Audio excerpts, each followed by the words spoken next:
E aí, pessoal, tudo bem? Beleza? Professor Roque Alves aqui com você para resolver algumas questões dentro da área de ecologia, essa ciência que é tão cobrada em vestibular, essa ciência que estuda a relação dos seres vivos com o meio ambiente, certo? E na aula de hoje nós vamos fazer alguns exercícios sobre cadeia alimentar. Espero que você já tenha assistido essa videoaula aqui, ó, certo? São duas videoaulas, certo? Sobre cadeia alimentar. Então, eu espero que você tenha assistido para que você possa resolver essas questões aqui, que tem um nível de complexidade um pouquinho avançado. Então, vamos lá. Essa aqui, ó, é a primeira questão que eu separei para você, uma questão sobre cadeias e teias alimentares, certo?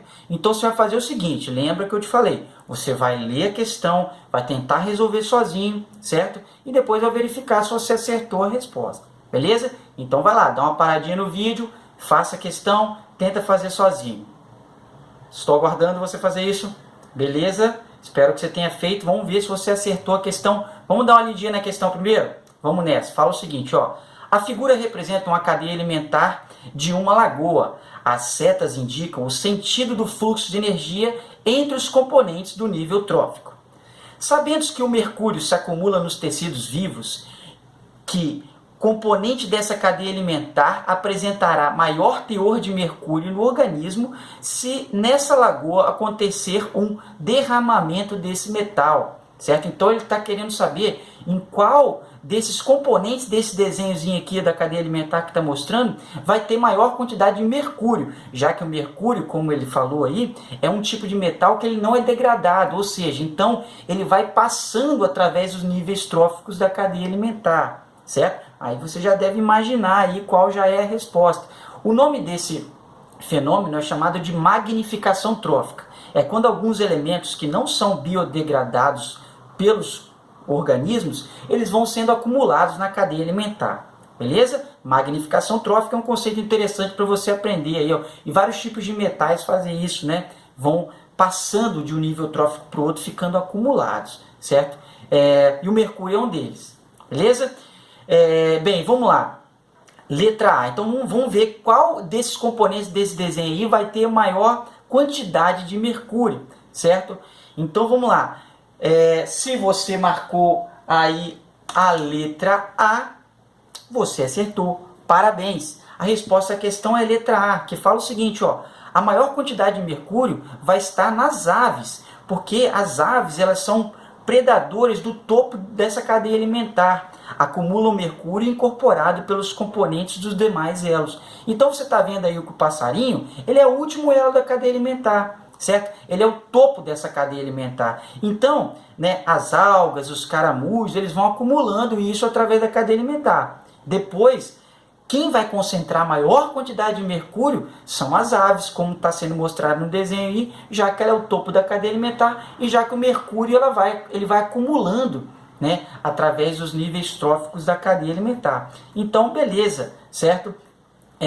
Resposta dessa questão é a letra A, que fala que as aves acumulam aí a maior quantidade desse metal. Só lembrando que o mercúrio é um metal utilizado aí nos garimpos, na manipulação do ouro, na purificação do ouro. Então, por isso que ele é muito encontrado aí dentro de corpos d'água. Beleza? Muito bem. Vamos para a questão número 2. Beleza, questão número 2 aí, ó. Questão sobre cadeia e teia alimentar também, que é o tema da aula de hoje. Então, vamos lá. Aquele minutinho para você parar o vídeo e responder a questão. Vamos lá, hein? Confio em você. Beleza? Então, espero que você já tenha parado o vídeo, já tenha feito a questão, vamos ver se você acertou. Então nessa questão aqui tem uma tirinha da Mafalda, super engraçada, como sempre, e vai fazer o seguinte, olha só, ela fala o seguinte, ó, eu tenho que fazer uma redação sobre a vaca. O que será que eu escrevo, Miguelito? A vaca vive no campo, ela come pasto, pasto e mais pasto, muito pasto. Aí depois ele fala assim, depois a vaca vem para a cidade e a gente come ela, pronto. Aí a Mafalda fala, quer dizer que para você a vaca é um intermediário entre pasto e nós? Muito engraçado, não é mesmo? Como sempre.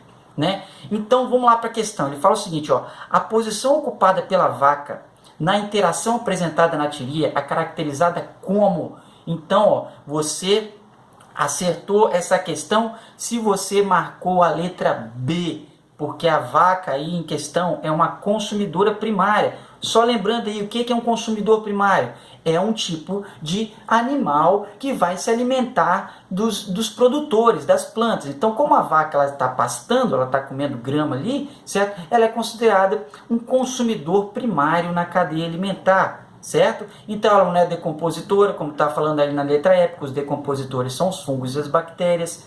Um consumidor terciário é um animal que se alimenta de um animal, que se alimenta de um animal, que se alimenta de plantas, ou seja, é um animal carnívoro, não é o caso.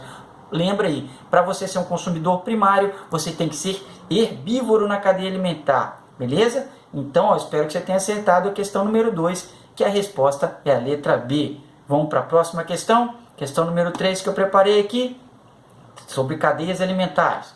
Dá uma lida na questão agora. Estou esperando. Para o vídeo. Beleza. Espero que você tenha feito isso. Agora vamos lá, vamos ler a questão. Ele fala o seguinte: ó, considere a seguinte cadeia alimentar em um ambiente marinho. Você tem aí fitoplânctons, copépodos, sardinhas e atuns. A cadeia alimentar acontecendo, né, do produtor, consumidor primário, secundário, terciário, bonitinho, igual eu te ensinei aí. Beleza? Vamos ler a questão. Ela fala o seguinte, ó: imagine que nessa cadeia sejam introduzidas águas vivas, que se alimentam dos copépodos, que são crustáceos planctônicos. Nessa área, as águas vivas não são alimentos para os outros organismos, ou seja, ninguém vai se alimentar das águas vivas. No mesmo período que foram introduzidas as águas vivas, ocorre uma sobrepesca na população de sardinhas. Como consequência da interferência descrita na cadeia alimentar, será observada a diminuição de quê? Certo? Então, vamos esclarecer alguns conceitos aqui. Primeiro, ele fala dos copépodos, né? Se talvez você nunca ouviu falar sobre os copépodos. Os copépodos são crustáceos planctônicos. Então, primeiro, você tem o primeiro elo da cadeia alimentar, o fitoplâncton. Lembra o que é o fitoplâncton? São micro-organismos que fazem fotossíntese, certo? São cianobactérias, microalgas, certo? Seres vivos microscópicos vão começar a cadeia alimentar no ecossistema aquático.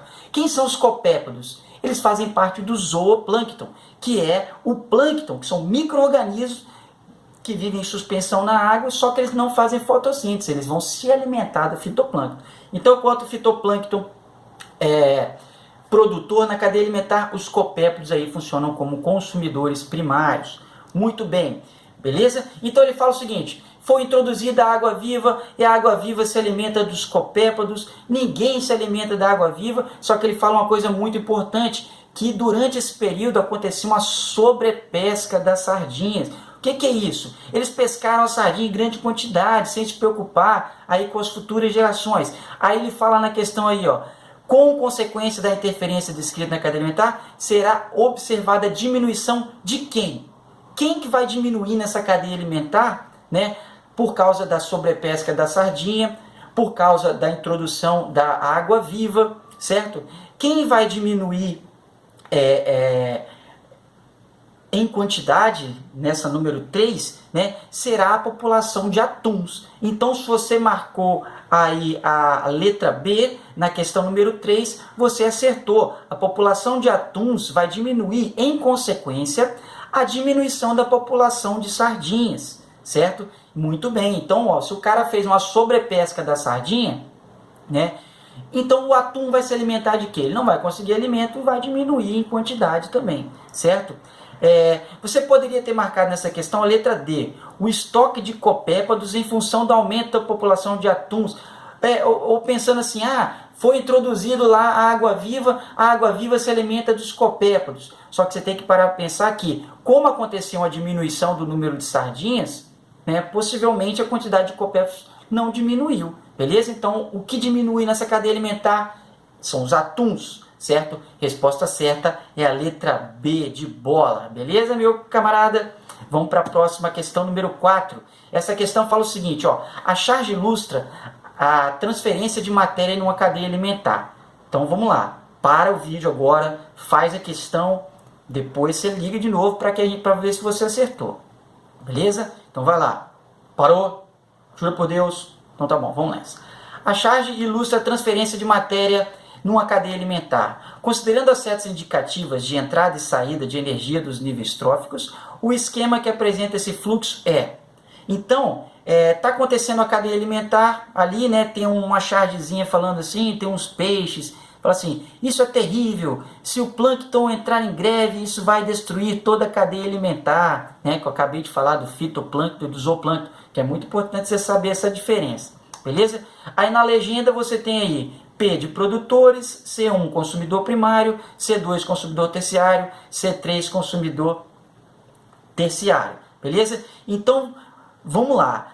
A resposta a essa questão, você acertou se você marcou a letra E. A letra E corresponde aí a um esquema sobre a cadeia alimentar, que mostra aí, ó, a cadeia alimentar começando no produtor, indo para o consumidor primário, consumidor secundário e consumidor terciário, certo? E você pode perceber que na letra E também, todos os componentes, né, eles estão perdendo energia, que muitos seres vivos perdem energia em forma de calor em vários processos do sistema digestório para o próprio metabolismo, certo? Então, a resposta dessa questão, o esquema que representa corretamente uma cadeia alimentar, é a letra E, que mostra todos os componentes e mostra que todos esses componentes estão perdendo energia com o passar do nível trófico. Lembra que eu te ensinei em fluxo de energia, a quantidade de energia ela sempre vai, ó, diminuindo com o passar dos níveis tróficos da cadeia alimentar. Muito bem, se você acertou, parabéns! Vamos para a última questão aqui da videoaula de hoje.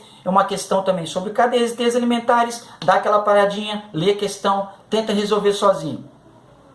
Fez isso? Muito bem. Vamos tentar resolver aqui agora. Suponha que, em cena anterior apresentada, o homem tenha se alimentado de frutas e grãos que conseguiu coletar.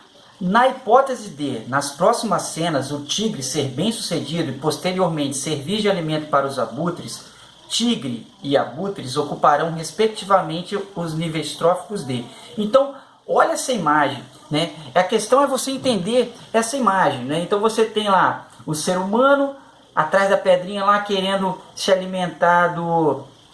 matar o leão, né? O leão aí querendo matar o tigre, né? Querendo matar o ser humano, e o abutre lá em cima só de olho, né? Esperando os dois se matarem para ele conseguir se alimentar. Então ele fala no enunciado o seguinte: o homem, ele ocupou, ele se alimentou de frutas e grãos que conseguiu coletar. Então se ele se alimentou de frutas e grãos, ele é um consumidor primário. Isso é uma coisa interessante, porque tem muita gente que acha que o ser humano, apesar dele ser um animal onívoro, se alimentar de plantas, se alimentar de carne, se alimentar de fungos, de um monte de coisa, certo? Aí tem muito aluno que pergunta, professor, o ser humano ele é um consumidor terciário, quaternário. Não, isso depende do que ele vai se alimentar. Se ele está consumindo aí grãos e frutas, nessa cadeia alimentar, ele é um consumidor primário, independente da evolução da espécie, não tem problema. Então ele não quer saber do ser humano, ele quer saber o seguinte, ó,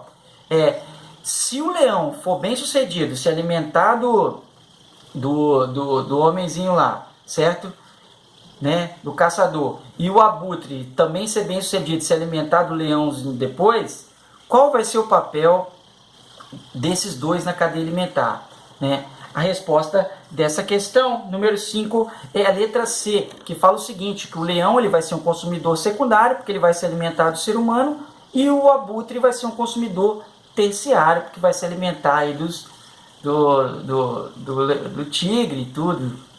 Tudo bem? Então a resposta aí, letra C. Espero que você tenha acertado essa questão, beleza? Se você não acertou as questões, dá uma olhadinha lá na videoaula, para que você possa rever e dar uma estudada aí sobre outros exercícios. Beleza, galera? Curte o canal se você gostou do vídeo, né? Se alguma sugestão você quiser mandar, tá bom? Um grande abraço para todos vocês, senhores. Bons estudos!